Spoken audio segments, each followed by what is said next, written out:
ನಮಸ್ಕಾರ, ನೀವು ನೋಡ್ತಾ ಇದ್ದೀರಾ ನ್ಯೂಸ್ ಫಸ್ಟ್ ಸ್ಪೆಷಲ್. ನಾನು ವಿನುತಾ ಪರಮೇಶ್.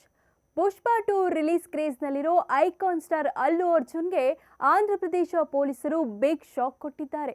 ಅಲ್ಲು ಅರ್ಜುನ್ ವಿರುದ್ಧ ಕೇಸ್ ದಾಖಲು ಮಾಡಿದ್ದಾರೆ. ಹಾಗಾದ್ರೆ ಅಲ್ಲು ಅರ್ಜುನ್ ಮಾಡಿದ್ದಾದ್ರೂ ಏನು, ಯಾಕೆ ಕೇಸ್ ಹಾಕಿದ್ರು ಹೇಳ್ತೀವಿ ಬನ್ನಿ. ಪ್ಯಾನ್ ಇಂಡಿಯಾ ಲೆವೆಲ್ನಲ್ಲಿ ತನ್ನದೇ ಹೈಪ್ ಕ್ರಿಯೇಟ್ ಮಾಡಿರೋ ಅಲ್ಲು ಅರ್ಜುನ್ಗೆ ತಮ್ಮದೇ ಆದ ದೊಡ್ಡ ಫ್ಯಾನ್ ಬೇಸ್ ಇದೆ. ಅದರಲ್ಲೂ ಪುಷ್ಪ ರಿಲೀಸ್ ಆದಮೇಲೆ ಈ ಕ್ರೇಜ್ ಇನ್ನೂ ಜಾಸ್ತಿ ಆಗಿದೆ. ಆದರೆ ಇದೀಗ ಅಲ್ಲು ಅರ್ಜುನ್ ತಮ್ಮ ಫ್ರೆಂಡ್ ಮನೆಗೆ ಹೋಗಿ ಬಂದಿದ್ರಿಂದ ಅವರ ಮೇಲೆ ದೂರು ದಾಖಲಾಗಿದೆ. ಅರೆ, ಸ್ನೇಹಿತನ ಮನೆಗೆ ಹೋದರೆ ಕೇಸ್ ಯಾಕೆ ಹಾಕ್ಬೋದು ಅಂತ ನಿಮ್ಗನ್ಸುತ್ತೆ. ಅಸಲಿಗೆ ಅಲ್ಲು ಅರ್ಜುನ್ ಹೋಗಿದ್ದು ಫ್ರೆಂಡ್ ಮನೆಗೇನೆ. ಆದರೆ ಆ ಫ್ರೆಂಡ್ ಸಾಮಾನ್ಯ ವ್ಯಕ್ತಿ ಅಲ್ವೇ ಅಲ್ಲ. ಆಂಧ್ರ ಪ್ರದೇಶದ ಸಿಎಂ ಜಗನ್ಮೋಹನ್ ರೆಡ್ಡಿ YSRP ಪಕ್ಷದ ಶಾಸಕ ಶಿಲ್ಪಾ ರವಿ ಮನೆಗೆ. ಸದ್ಯ ಆಂಧ್ರ ಪ್ರದೇಶದಲ್ಲಿ ವಿಧಾನಸಭಾ ಚುನಾವಣೆ ಕೂಡ ನಡೀತಿದೆ.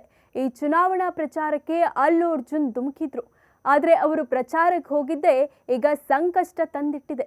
ಚುನಾವಣೆಯ ನೀತಿ ಸಂಹಿತೆ ಜಾರಿ ಇದ್ರೂ ಪೊಲೀಸರ ಅನುಮತಿ ಪಡೆಯದೆ ಅಲ್ಲು ಅರ್ಜುನ್ ತಮ್ಮ ಸ್ನೇಹಿತ ಹಾಗೂ YSRCP ಶಾಸಕ ಶಿಲ್ಪಾ ರವಿಯವರ ಮನೆಗೆ ಭೇಟಿ ನೀಡಿದ್ರು. ಹೀಗೆ ಭೇಟಿ ಕೊಟ್ಟಿದ್ದೇ ಅಲ್ಲು ಅರ್ಜುನ್ಗೆ ಮುಳುವಾಗಿದೆ. ನಾಳೆ ಅಂದರೆ ಮೇ 13ರಂದು ಆಂಧ್ರ ಪ್ರದೇಶದ 25 ಲೋಕಸಭಾ ಕ್ಷೇತ್ರಗಳಿಗೆ ಮತದಾನ ನಡೆಯಲಿದೆ. ಹೀಗಾಗಿ ಕೊನೆಯದಾಗಿ ಕ್ಯಾಂಪೇನ್ ಮಾಡಲೆಂದು ಅಲ್ಲು ಅರ್ಜುನ್ ನಂದ್ಯಾದಲ್ಲಿನ ಶಾಸಕ ಶಿಲ್ಪಾ ರವಿ ನಿವಾಸಕ್ಕೆ ತೆರಳಿದ್ರು.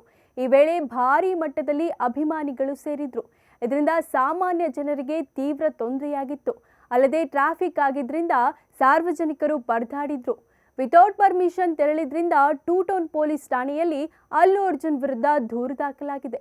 ಕ್ಷಣದ ಮಾಹಿತಿಗಾಗಿ ನೋಡ್ತಾ ಇರಿ ನ್ಯೂಸ್ ಫಸ್ಟ್, ನಿರ್ಭೀತಿಯಿಂದ ನಿಮ್ಮ ಪರವಾಗಿ.